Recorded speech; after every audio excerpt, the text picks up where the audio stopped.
pasa, Clarín? ¿Por qué estás tan nervioso? Lo que hoy soy yo, como, no sé si como periodista, por ahí sí, pero sobre todo como persona, y me gusta decirme como militante de la vida.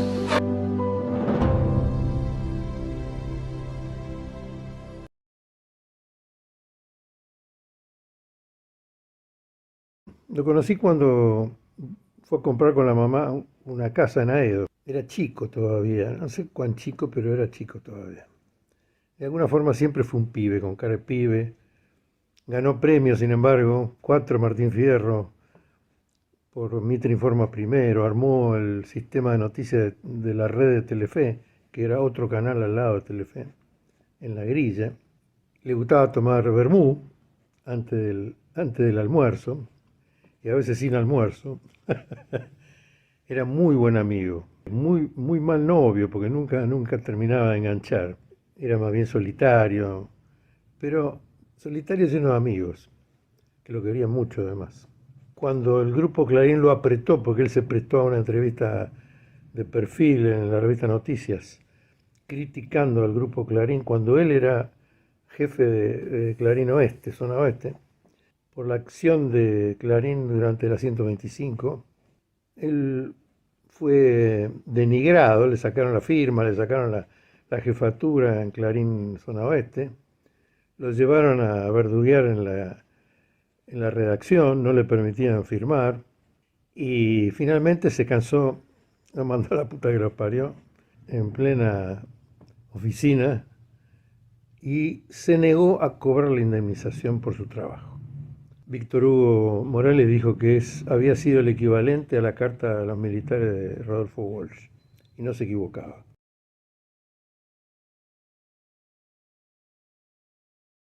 Claudio Díaz no solamente fue un escritor, un investigador, un periodista, fue un extraordinario compañero, un magnífico ser humano que siempre caminó en dirección a sus convicciones.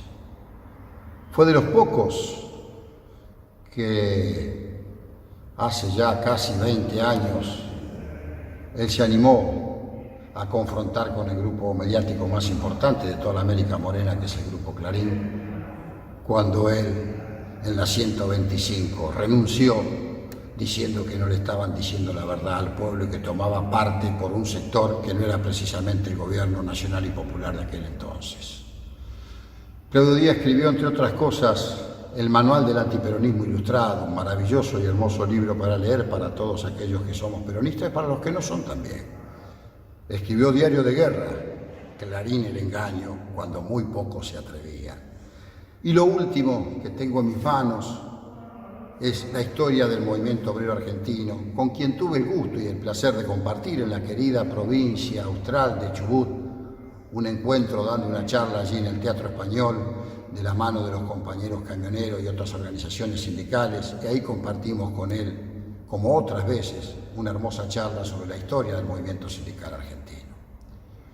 Claudio Díaz está en nuestros corazones, se fue físicamente, pero está siempre con nosotros. Por eso esta placa que está aquí, en este sindicato que en sus últimos años de vida lo vio entrar por nuestras puertas casi todas las semanas para venir a compartir un café, una charla, hablar de peronismo, de fútbol, de la vida misma. De ese joven que a los 12 años ganó un premio, un concurso de preguntas y respuestas, hablando de nuestra querida selección argentina.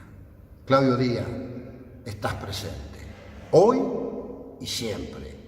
No solamente fuiste un extraordinario ser humano, sino un excepcional militante que dio todo y que te fuiste muy joven, físicamente, pero estás en nuestro corazón.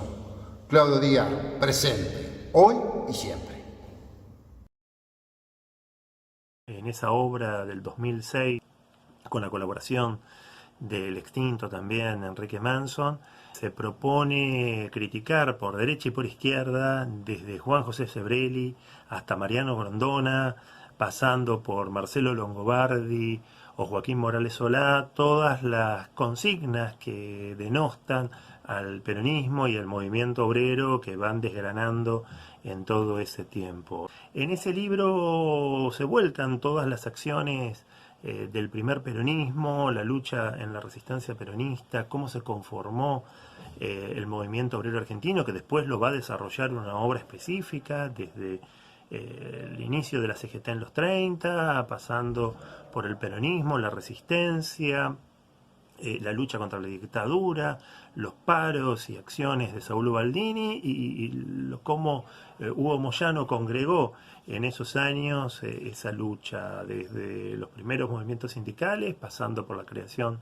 de la Juventud Sindical, de la cual Hugo Moyano fue partícipe siendo jovencito y que ahora en estas décadas ha sido recuperada y tiene una acción más que concreta.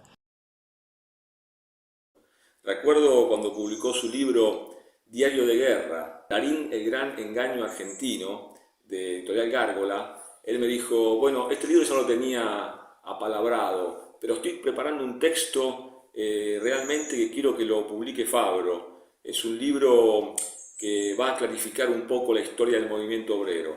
Y efectivamente es un libro que realmente clarificó, un libro completo sobre la historia del movimiento obrero. El libro en cuestión parte desde 1850, desde los inicios y los antecedentes históricos del movimiento obrero en el mundo, allá en Inglaterra. Los primeros sindicatos anarquistas, los trabajadores y la oligarquía, la forestal, la Semana Trágica, la Patagonia Rebelde, la explotación en la década infame, las grandes huelgas, el advenimiento del peronismo y el paraíso de la clase obrera.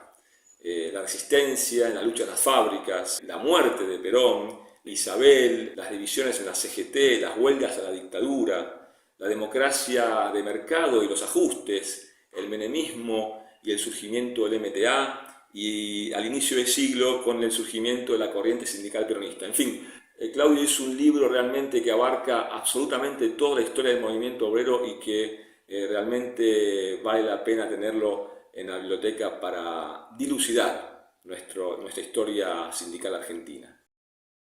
Tuve la oportunidad en 2010 de toparme con su libro El movimiento obrero argentino, y ese libro en particular nos marcó mucho no solamente por lo que contiene ese libro acerca de las luchas históricas del movimiento obrero, sino también porque salda en parte una gran deuda del sindicalismo de parte de él, que es la relación con la última dictadura cívico-militar. Para nosotros, que estábamos en un proceso de formación política en aquel momento muy acelerada, bueno, Claudio realmente era una persona muy interesante porque, claro, era una persona que había conocido Clarín desde adentro y conocía mucho del oficio, y junto con otras personas que en la época iban apareciendo, que ya existían de antes, pero tomaban relevancia en aquel momento. Pienso en José Carbonelli, que fue delegado de Canal 13 cuando fue el proceso de privatización, cuando fue concesionado por el menemismo, y todo el daño que le hicieron los trabajadores y otra gente más. Bueno, él nos permitía entender la problemática de Clarín de una forma más sofisticada de la que nosotros lo veíamos en aquella época, porque, bueno, había toda una línea que incluso terminaba cuestionando, poniendo a los trabajadores de Clarín en el mismo lugar que la empresa. Bueno, se le escapaban un montón de complejidades que también eso explicaron los resultados posteriores de la ley de medios a la postre. Y nos pareció una persona en aquel momento no solo valiente, sino que esto, con capital ideológico, una formación que nos ayudó mucho a nosotros a fortalecer, a construir la agencia Pacurondo. Y bueno, su sorprendente despedida, su sorprendente deceso fue un golpe muy duro para la militancia comunicacional. Es un compañero que tenía todavía muchísimo para dar y, bueno, todavía lo extrañamos. Así que festejo mucho este homenaje al compañero.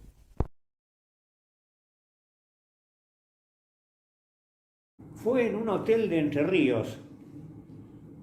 Teníamos que elegir cada cual su habitación y él eligió una de la planta baja para evitar la escalera que conducía al primer piso. Le dolía mucho la pierna, por eso esa opción casi obligada. Yo le hice una broma. ¿Por qué no tomás Vicodin, como el Dr. House de la serie televisiva? Y se lo tomó en serio, Claudio. Y me dijo, a ver, ¿cómo se llama eso? Le digo, no, te estoy haciendo simplemente una broma. Estas cosas se consultan con el médico. Pero claro, ya lo estaba molestando y mucho ese dolor. Y ese dolor se seguía acrecentando hasta que no hubo más lugar para las bromas, porque se descubrió que en verdad aquello que pensábamos como una cosa muscular o como quién sabe qué, en rigor era un cáncer. Y ese cáncer siguió avanzando hasta que terminó con él. Lo vimos en sus últimos días, lo fuimos a visitar a su casa de Aedo, ahí estaba también su madre recibiéndonos, y estaba la esperanza de que la pudiera seguir peleando.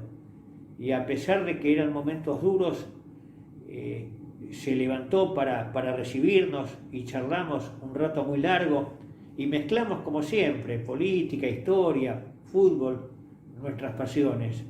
Pero llegó el final. Llegó el final, llegó el momento del velatorio, llegó el momento del velatorio en Telam. Martín García era quien lo presidía en su momento y brindó ese lugar de la Agencia Nacional de Noticias precisamente para que ese periodista de primer nivel pueda ser velado ahí. Tuve el honor, tristísimo, pero el honor al fin, en medio del dolor, de ser uno de los que sacó el cuerpo de Claudio en el cajón para llevarlo al coche que lo conduciría hasta el cementerio de Morón.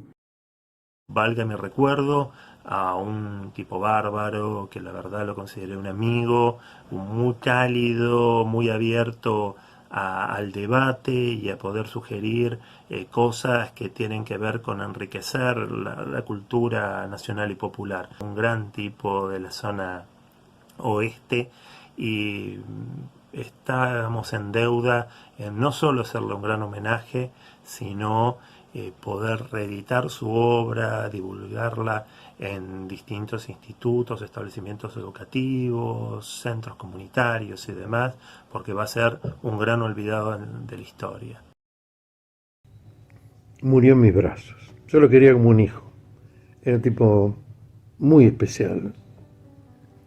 Y su último aliento fue en mis brazos. Lo acompañé cuando se fue como un padre, un tipo excepcional, impresionante. Claudio Díaz, periodista, gran periodista. Fue un escritor fundamental, un periodista que nos enseñó lo que es la profesión y la importancia que tiene ser riguroso y veraz en esa profesión, pero también un hombre que dejó su ejemplo para siempre y que va a estar siempre con nosotros, porque cada vez que nos sentamos ante una máquina de escribir, cada vez que estamos en un acto, cada vez que nos ponemos mal por algunas cosas que se mienten en cierto periodismo, o cada vez que nos ponemos bien cuando vemos que un periodista con nivel acierta en tratar con riguroso profesionalismo sus temas, y sabemos que está presente Claudio Díaz. Claudio Díaz se fue, pero como los grandes, Claudio Díaz está también para siempre con todos nosotros. En la cancha de Morón, en la Peña Westergel, en las charlas que damos en distintos lugares, en las bibliotecas, en la lectura de aquellos que no lo pudieron conocer personalmente, pero que van a poder conversar con él y bien a fondo, leyendo como siempre sus libros maravillosos.